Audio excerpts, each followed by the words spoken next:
generation.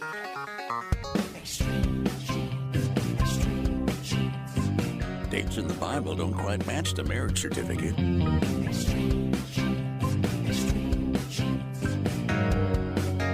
Uh-oh.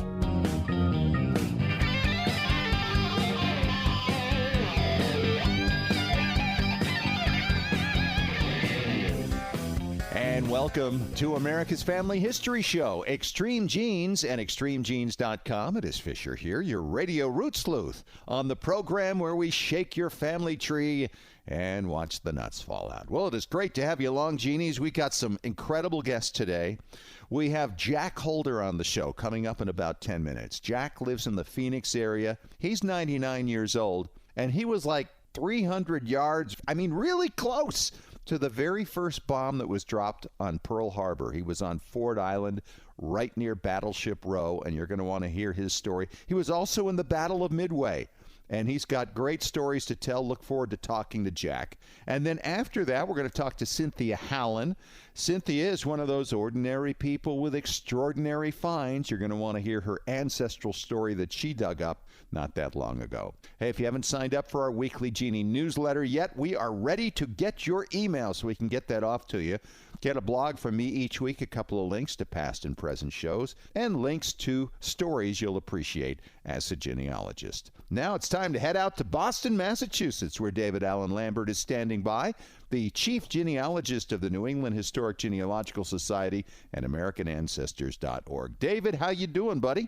I'm doing great. How about yourself? I am doing fine, but it's time once again for Dave's Find of the Week. I know, Dave, you discovered something here. Well, the archival shovel hit pay dirt again.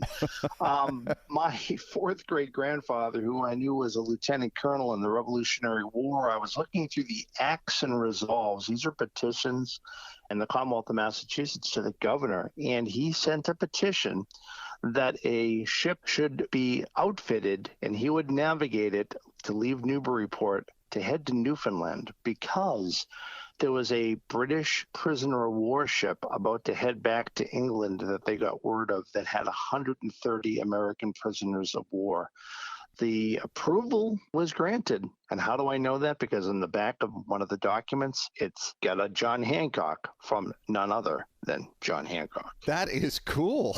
The 6 degrees of separation from John Hancock to David Allen Lambert. Very nice. I know. I just wish that I had a letter that he sent my fourth great grandfather, and I could have it hanging in my room. All right. And our Family Histoire news today is brought to you by the number 9. Let's get started, Dave. Yes, and that would be for 9 Malayan babies born to Halima Sissi, who gave birth to a new word for us, non-uplets, in Morocco. So we've heard of the Dion quintuplets, but now we have the Sissi non-uplets. Yeah, and it's 5 girls and 4 boys in a single birth, and they all have survived so far. Yes, it's true. And what an amazing baseball team she has now.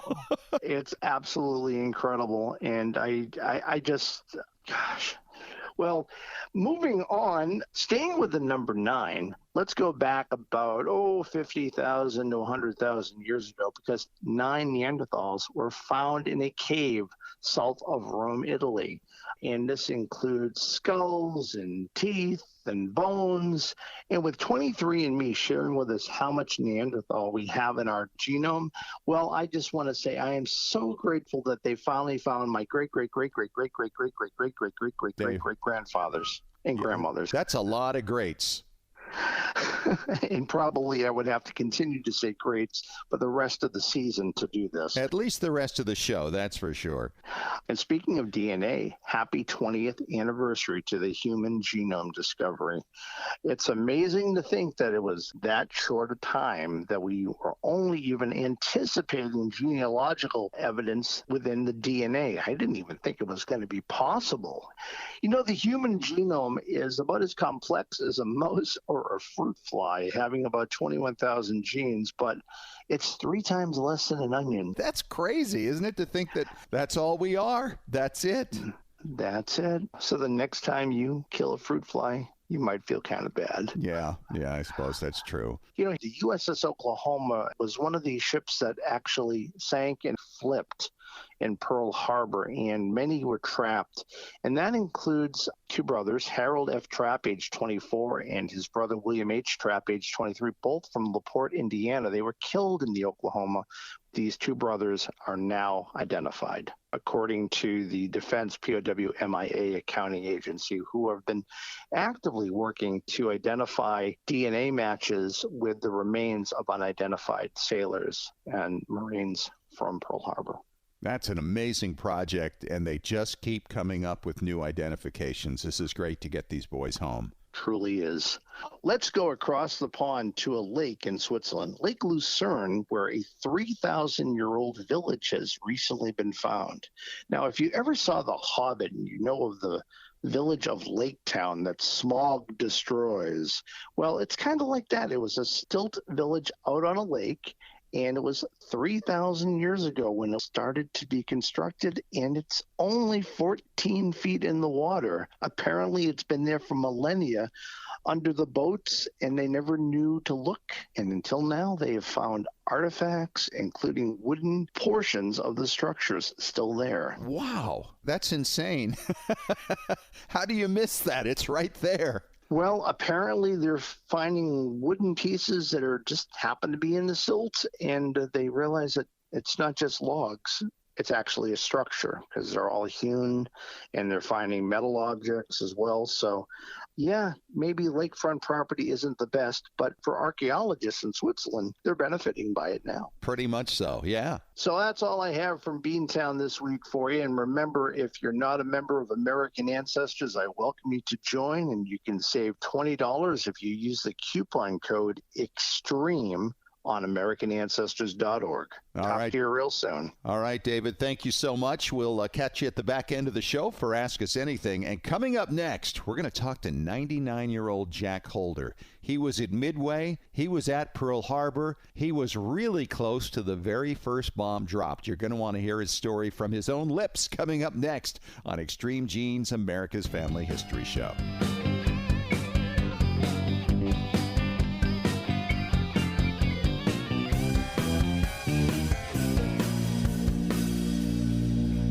Well, genies, what a time we're all going through right now. And with all this time on our hands, you probably agree the best lemonade we can make out of this is to sharpen our genie axes and learn how to extend our family trees, gather more photos and documents, and discover those remarkable family stories our descendants can benefit from for generations. Well, I have more time now, too, and I want to help you learn what you need to know. That's why I've created a new Facebook group, Genealogy and Family History Breakthrough Strategies. I'm so pleased that so many of you have already signed up and are helping us to create a supportive community of family history researchers. On this page, we can brainstorm and share ideas on how to tear down those brick walls that we all have. So feel free to join us. The Facebook page again is Genealogy and Family History Breakthrough Strategies. Feel at home with others who live in our genie world and want to make the most of this unique time. Genealogy and Family History Breakthrough Strategies. Join us. At Legacy Tree Genealogists, we provide families like yours with the stories of your ancestors, a legacy that will be cherished for generations to come. Legacy Tree Genealogists provides genealogy research for clients worldwide, helping them discover their roots and personal history through records, narratives, and DNA analysis. And when your research requires access to on-site archives in the countries your ancestors lived, Legacy Tree Genealogists has researchers in more than 100 countries around the globe who know the local language and how to get their hands on the records you need. Legacy Tree Genealogists is the recommended research firm of genealogy industry leaders worldwide, including MyHeritage, 23andMe, and more. Check out what our clients have to say. Absolutely the best. They communicated through the entire process, and my report arrived on time. The story of my family with supporting documents was very fulfilling. Tom G. Google review. Don't wait any longer. Request your free quote today at legacytree.com. Legacy Tree Genealogists. We do the research. You enjoy the discoveries. Well, genies, what a time we're all going through right now. And with all this time on our hands, you probably agree the best lemonade we can make out of this is to sharpen our genie axes and learn how to extend our family trees, gather more photos and documents, and discover those remarkable family stories our descendants can benefit from for generations. Well, I have more time now, too, and I want to help you learn what you need to know. That's why I've created a new Facebook group, Genealogy and Family History Breakthrough Strategies. I'm so pleased that so many of you have already signed up and are helping us to create a supportive community of family history researchers. On this page, we can brainstorm and share ideas on how to tear down those brick walls that we all have. So feel free to join us. The Facebook page again is Genealogy and Family History Breakthrough Strategies. Feel at home with others who live in our genie world and want to make the most of this unique time. Genealogy and Family History Breakthrough Strategies. Join us.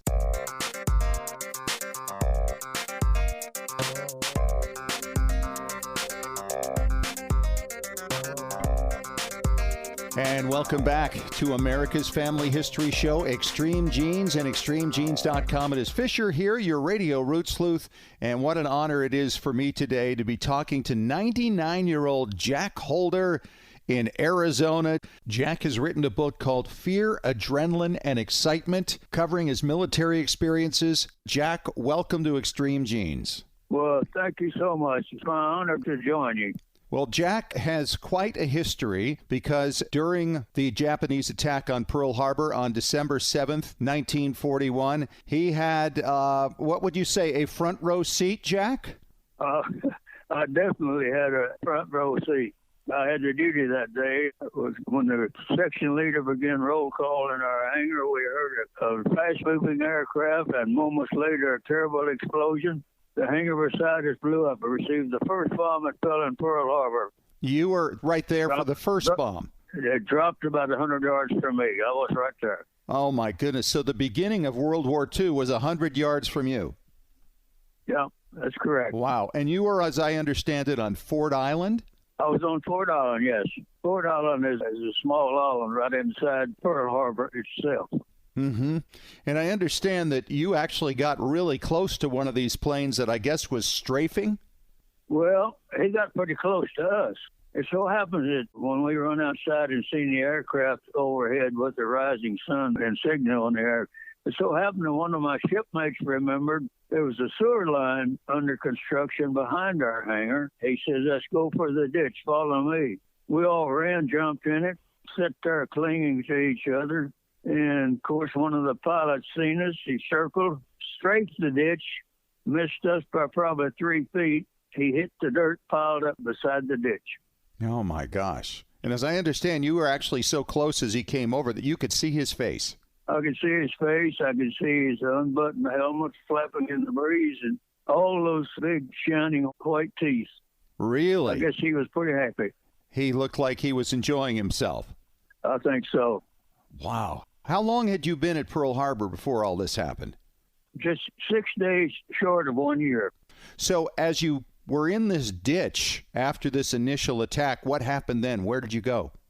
Well, this was a two-wave attack, as you well know, and I'm not sure how long we were in the ditch, but it was an hour and 15 minutes between the two waves. Shortly after the first wave was over, we'd come out of the ditch, of course, and we started separating aircraft.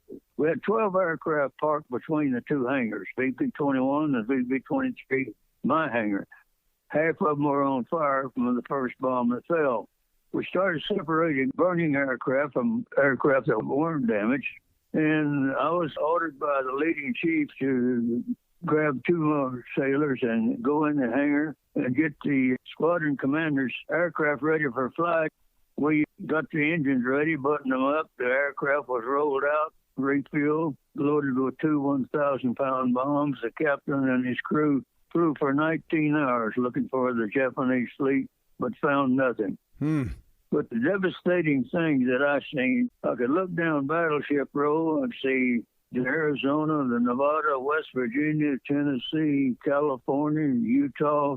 I've seen the Oklahoma turn turtle up, seen all these ships on fire, all sinking. I've seen gentlemen jumping in the water, trying to swim through water covered in burning oil. A lot of them died in the water. Some of them died when they reached the beach. And, of course, some of them made it. But it was a sight I'll never forget. I can only imagine. How many days did you remain at Pearl after the attack on December 7th? Well, the normal routine of search and flight training, everything, resumed immediately after the raid. This continued until Midway. I see. So you stayed there. You were still based there. Oh, yeah. And so you were a pilot. Had you received your pilot training before December 7th, or was that just a continuation after the attack? No, in the military, I was a flight engineer. I went to flight school after I got out of the Navy and was an airline pilot, but I was strictly a flight engineer in the Navy. At that point.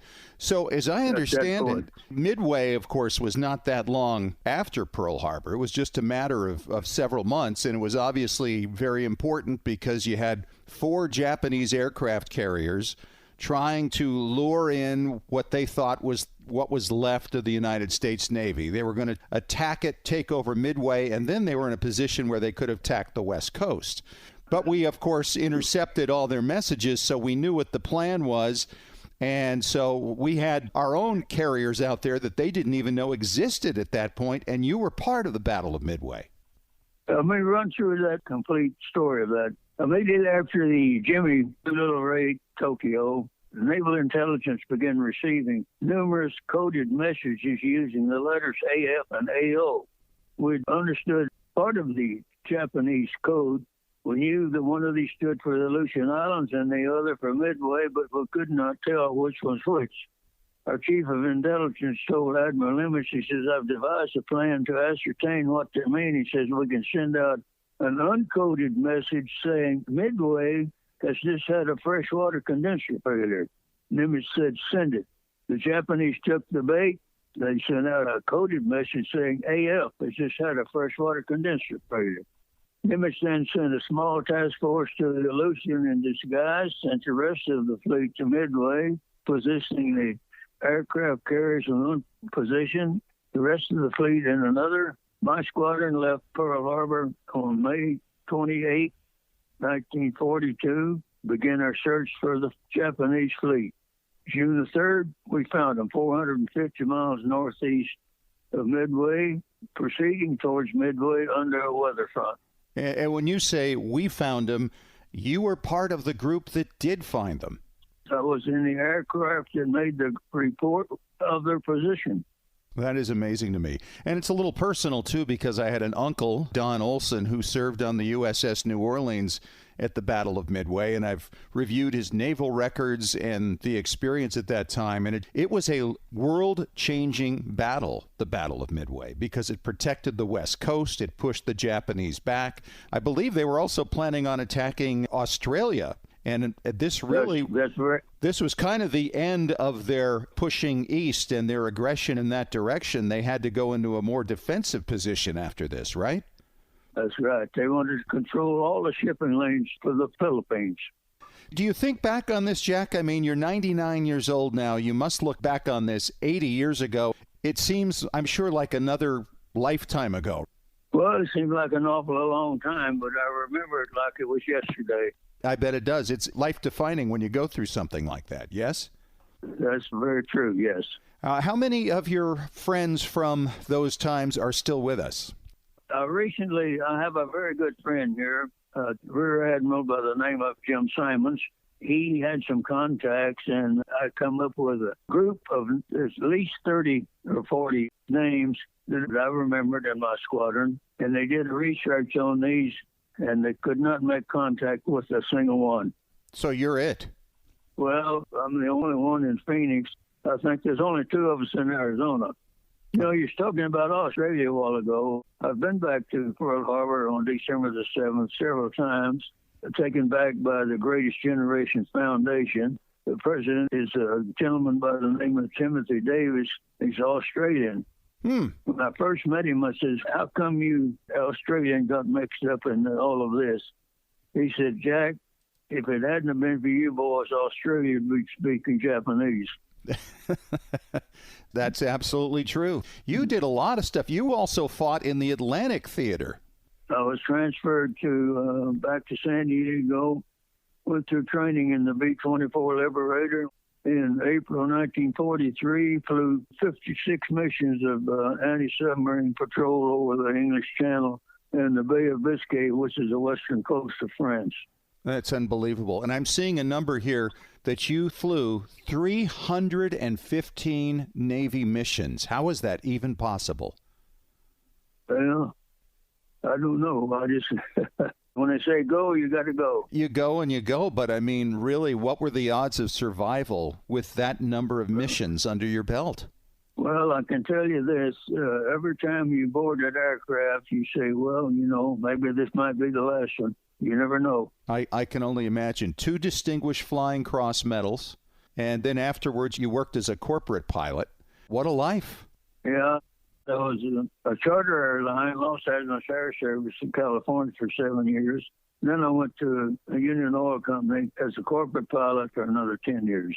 Well, what a piece of family history you've written for your family, Jack, and this has been a real honor to talk to you. Did your dad serve in the service? My father was a World War I veteran. He never talked too much about it, but he did tell me he spent a year crawling through the mud in France.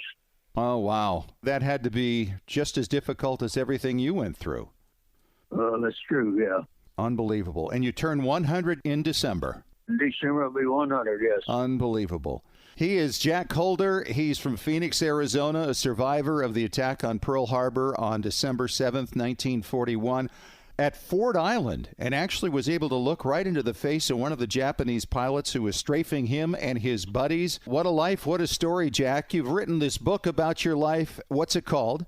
Called Fear, Adrenaline, and Excitement. Did you come up with that title?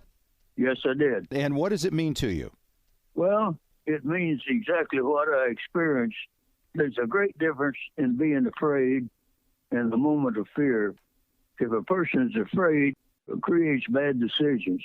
But a moment of fear tells the adrenaline to start flowing, then it changes to excitement. So where can people get this book?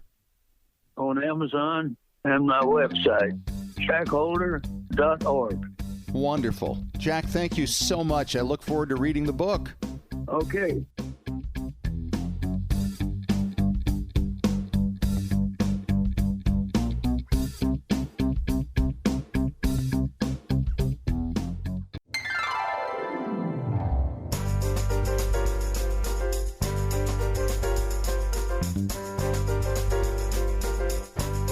And welcome back to Extreme Genes, America's Family History Show, and ExtremeGenes.com. It is Fisher here, your radio root sleuth.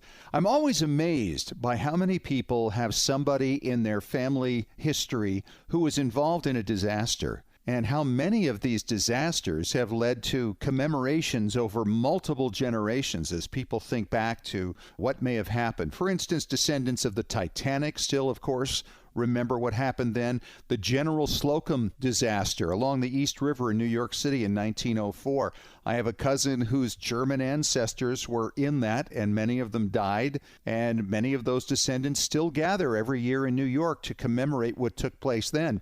Well, I've got Cynthia Howland on the phone right now from Springville, Utah. She's a former professor of linguistics at Brigham Young University. And Cynthia, you've got a similar situation in your family. Yes, I do. On both sides of my father's family, I have ancestors who survived the terrible Peshtigo fire of October 8th, 1871, the same night as the Chicago fire. That's a strange coincidence, isn't it? Same day as the Chicago fire, and yet that's pretty much the only one we ever hear about from that era. Yes, and people aren't aware that the only telegraph line up to the Peshtigo area in that part of Wisconsin was burned by the fire. So people had to go to give the news to the people that had already been gathering supplies for the Chicago fire to try to get aid and get supplies up to the victims of that fire, which killed, some reports say 1,200 people, others say up to 2,400 people died. It's the deadliest forest fire and basically the deadliest natural disaster in the history of the United States. Wow, so this is going on. We have a rural fire in the woods, and then you have a city fire in Chicago going on at the same time and not that far apart. Right, and it could have been the drought conditions and the weather there off of Lake Michigan. There was drought, they were building railroads, they were clearing land with fires, all north of Chicago. So some of the conditions that may have contributed to the Chicago fire were definitely at play in the fire up north, which extended around Lake Michigan into Door County, Michigan. So let me ask you this. Has this been a story that's been in your family that you've known, say, since you were a little girl? No, I did not know until I was 19 years old. After my father died, I went to live with my great Aunt Elizabeth, his favorite aunt, in Tucson, Arizona, so that I could attend the University of Arizona, where she had been a humanities tutor. From time to time, she would tell me about the family history. And one night, she started telling me about how her Hallen family had immigrated from the Dusseldorf area of Germany, and she started describing her siblings and how her youngest uncle, who came over from Germany with her father, had died in the Civil War. And then she told about how her father went north from Waterford, Wisconsin, up to Marinette, Wisconsin, to work in the lumber industry and met a new immigrant from Austria. And they married, and they went down south again to Waterford, where his family were living. And then after Godfrey's mother died, they decided to go back up to Marinette, where Barbara's family was living. And on the way back to Marinette, probably to show the new baby, who was about 18 months by that time, they ran into the Peshtigo fire. Oh. So as they approached Peshtigo, they encountered the fire, and the only way that they could survive was by going into the river. Oh, and my so gosh. Great Aunt Elizabeth told me this story, that they survived by standing in the river. Godfrey held up baby Liesel. He held her on his shoulders, and every time their hair caught on fire, they had to go back into the freezing water because it was October already. The river was crowded with animals and people, and some people drowned. You can say, well, if they were wet and they're in the river, how can their hair catch on fire? Well, the air itself was on fire. Wow. You understand? The temperatures were so hot that the air itself, plus there were flying embers. So Elizabeth told me this story. She even said that Barbara gave birth to a baby boy on the banks of the river, and they had to use her apron to cradle him on a tree branch, a surviving tree, since the ground was still too hot. Wow. And my great Aunt Elizabeth never knew about the little Elizabeth who survived the fire, the one that was nicknamed Liesel. And she didn't find out about it until Elizabeth was herself grown up, and she went home, and Godfrey, the man who built our Hallen homestead, and his wife Barbara, they were becoming empty nesters, and so they were remodeling, and when the handyman knocked out a wall, they found a little doll that had been stuck between the walls. And Elizabeth said, "What's this?" And her parents just started crying, and they hugged each other and wept and wept and wept. And that's the first time they ever told any of their children about their first daughter, the little girl who survived the fire with her. Amazing. And it was very poignant. At the same time, the family dog disappeared, and 3 days later they found the dog dead on the little girl's grave. Oh, so obviously with so many casualties to this fire, you're not the only family of descendants that have to look back on this experience. Are there any commemorations coming up that you're aware of? Yes. There are 3-day events planned for the Peshtigo Historical Days coming this September to celebrate the sesquicentennial of the Great Peshtigo Fire.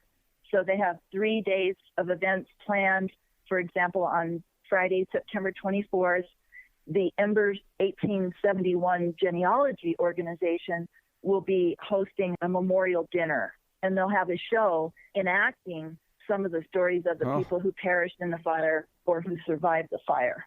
Wow. It sounds like this whole story has dramatically impacted your own life. Yes, because those were the trials of my ancestors. And I think if they went through those challenges of their time, then we can go through the challenges of our own lives in our own time. Sure. And we're sure having them right now, aren't we? Yes, we are. And we have the courage of our ancestors to inspire us.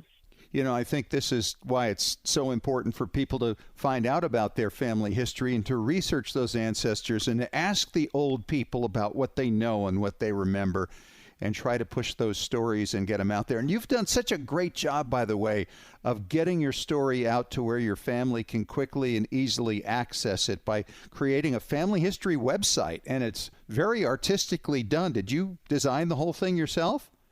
I did not. I was a professor of linguistics at Brigham Young University, and one of my students was in a digital humanities class, and she had to design a website using WordPress, and she needed content.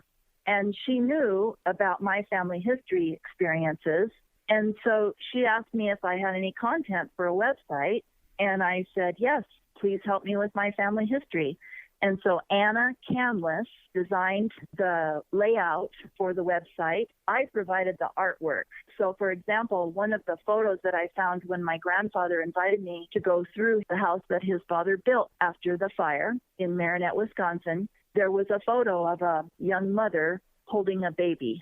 And so we took the color scheme, the green and gold color scheme of Maud Stumm's picture of the young mother, and we used that as the design template because, as you know, the Green Bay Packers colors are green and gold, and I was born in Green Bay, Wisconsin. I was really wondering how it was going to be. We were going to get through this whole thing with somebody from Wisconsin without bringing up the Green Bay Packers. We didn't make it. Oh, my gosh.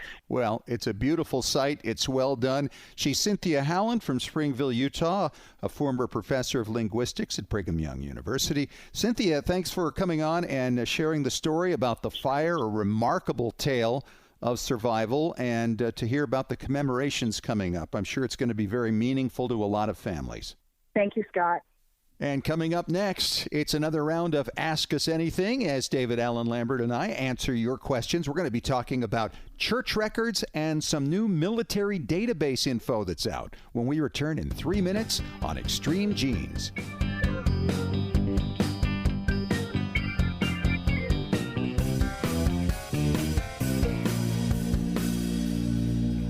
At Legacy Tree Genealogists, we provide families like yours with the stories of your ancestors, a legacy that will be cherished for generations to come. Legacy Tree Genealogists provides genealogy research for clients worldwide, helping them discover their roots and personal history through records, narratives, and DNA analysis. And when your research requires access to on-site archives in the countries your ancestors lived, Legacy Tree Genealogists has researchers in more than 100 countries around the globe who know the local language and how to get their hands on the records you need. Legacy Tree Genealogists is the recommended research firm of genealogy industry leaders worldwide, including MyHeritage, 23andMe, and more. Check out what our clients have to say. Absolutely the best. They communicated through the entire process, and my report arrived on time. The story of my family with supporting documents was very fulfilling. Tom G. Google review. Don't wait any longer. Request your free quote today at legacytree.com. Legacy Tree Genealogists. We do the research. You enjoy the discoveries. Anytime is a great time to learn more about your family. Did you miss Roots Tech Connect this year? It's not too late to experience Roots Tech classes, keynotes, and how-to content.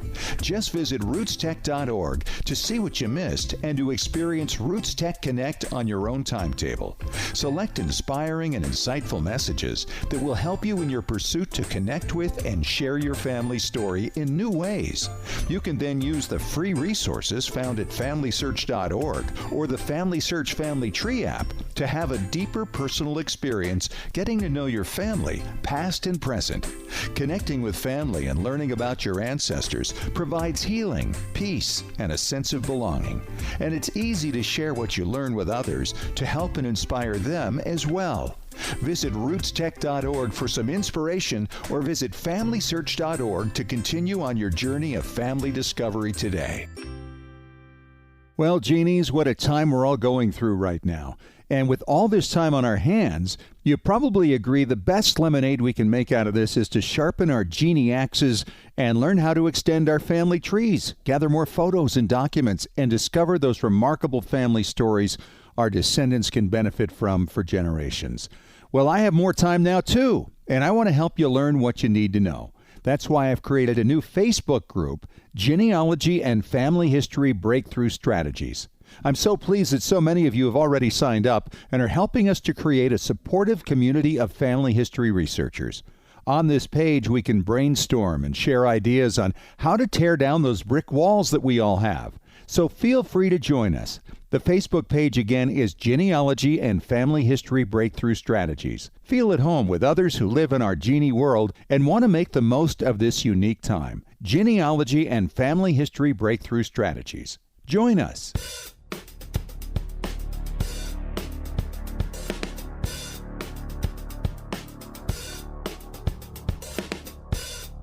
And it is time once again for Ask Us Anything on Extreme Genes, America's Family History Show, and extremegenes.com. Fish here with David Allen Lambert back from AmericanAncestors.org. And David, our question number one comes from Cheryl DeWinter today. She's in Maryland, and she says, guys, I've got ancestors from different religions from different countries.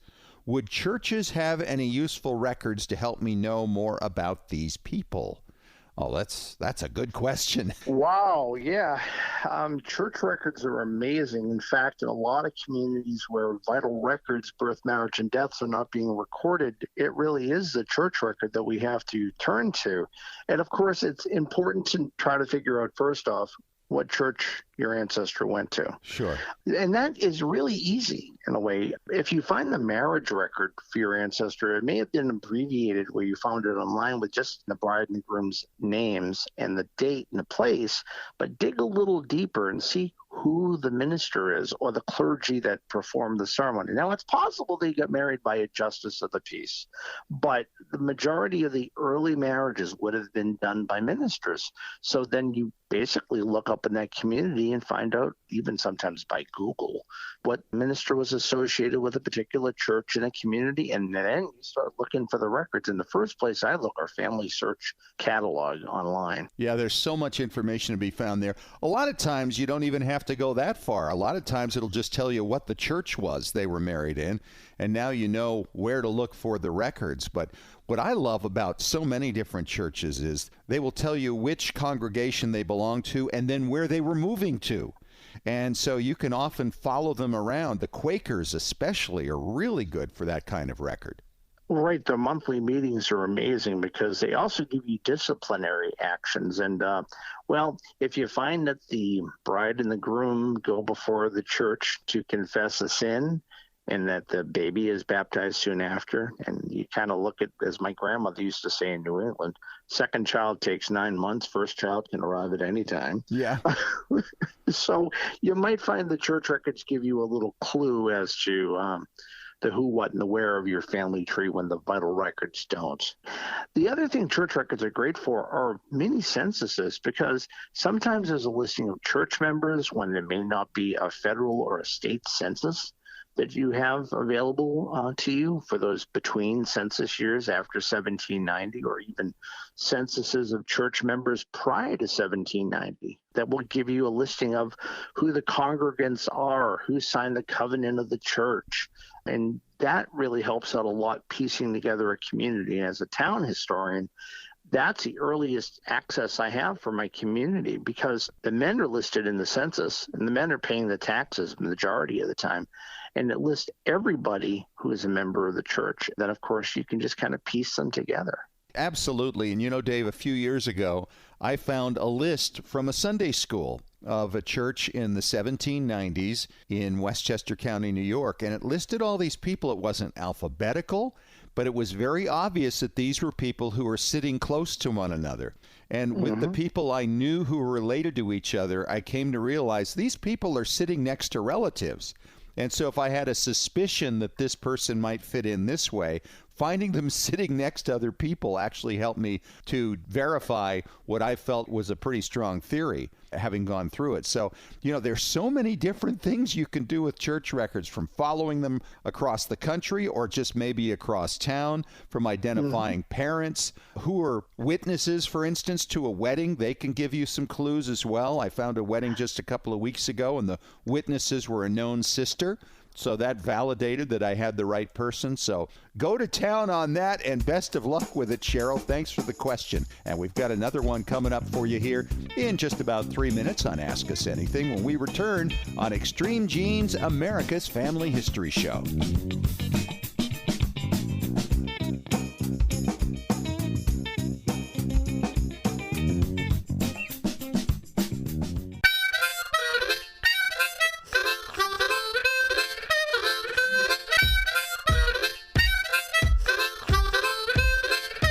All right, back at it for our final segment of Extreme Genes, America's Family History Show, and ExtremeGenes.com.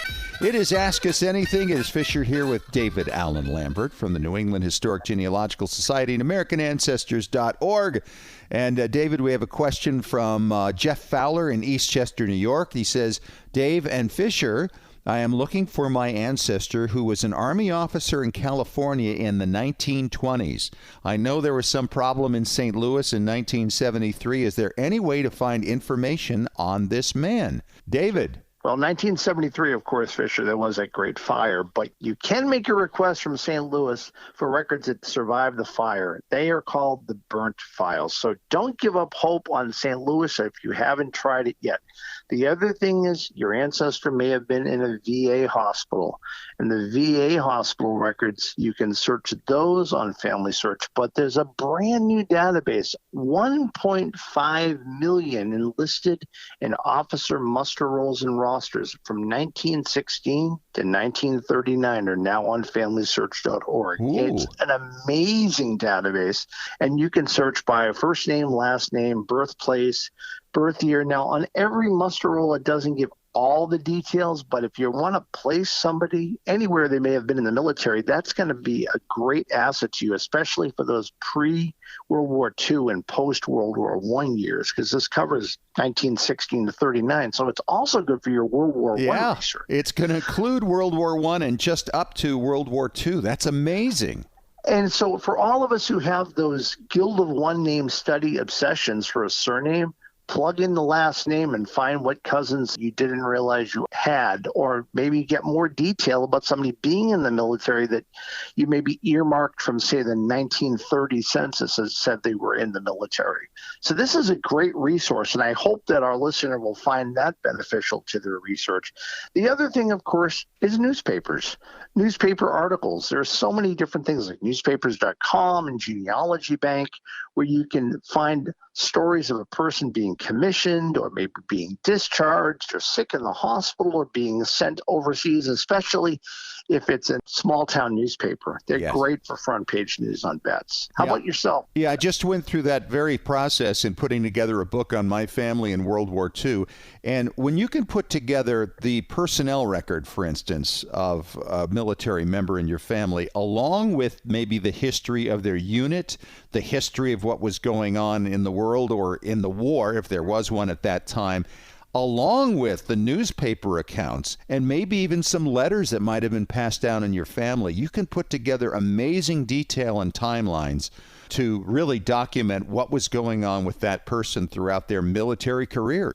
It's a great way of finding more about your ancestor than just the names and dates. The military chapter has always been one of my favorites. Yeah, me too. And I think for most anybody, any ancestor who's actually served in the military or anybody living today who served in the military, oftentimes those were the periods of their lives that really defined their lives, and they made friendships that lasted forever, and they learned a lot, and many people unfortunately were very damaged by some of the things they experienced in the military. But nonetheless, you can get to the bottom of an awful lot of questions by examining those records and then piecing those things together and seeing how they all come together. It's really interesting when you have those puzzle pieces from different sources. They all come together to create one picture. So, Jeff, thank you very much for the question. David, as always, thank you very much for coming on, and we will chat with you next week. All righty. All right, and thanks so much to our guest this week, the incredible Jack Holder, of course, 99 years old, a survivor of World War II, and Cynthia Howland for coming on and talking to us about her great discovery about her ancestor. It's another ordinary person with an extraordinary find. We love sharing those with you. If you missed any of it or want to catch it again, of course, listen to the podcast. It's on iTunes, iHeartRadio, ExtremeGenes.com, Spotify, TuneIn Radio. We're all over the place. Chat at you soon, and remember, as far as everyone knows, we're a nice, normal family.